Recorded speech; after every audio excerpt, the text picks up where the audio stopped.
Hello and welcome back to Kelly's Anesthesia Tips. Back in 2008, Joanne Mamer, may she rest in peace, and I did a presentation on building a strong foundation. So although this is like a 101, it's important for anesthesia coders and billers to understand the back processes of anesthesia coding and billing. So today we're going to just talk about the time units. Now I may break this down into 4 instead of 3 separate videos just to make it as quick and easy as possible. But today we're going to start with the anesthesia time units.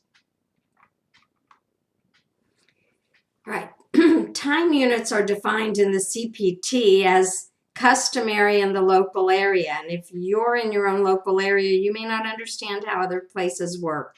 And where you often have to get your instructions for reporting time units is from carriers, because some carriers require minutes, such as 60 minutes as an hour or a part thereof. And then some carriers, although there are fewer of them now, require units, such as 4 units for a 15-minute increment. That's 4 15 minutes per hour, or 6 units per hour, which it falls under the 10-minute increment, which is much more common on the East Coast than any other area of the United States, which I've learned over the years. And I say or some other format because there are still some carriers out there that define it differently, such as 12-minute increments, and that would be 5 units per hour.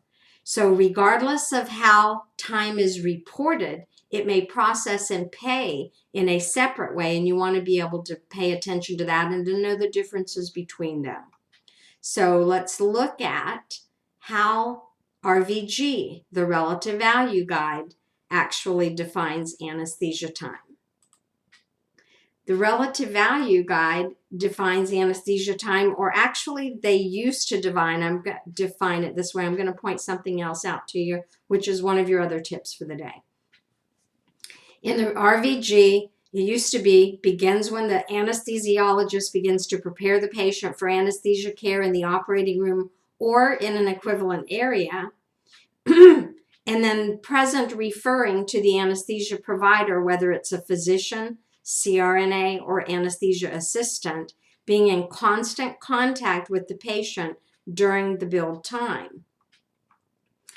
And it was defined as ending when the anesthesiologist, and you'll know that that means anesthesia provider, is no longer in personal attendance. That is, when the patient can be safely turned over to a non-anesthesia provider. That generally happens in the post-anesthesia care unit.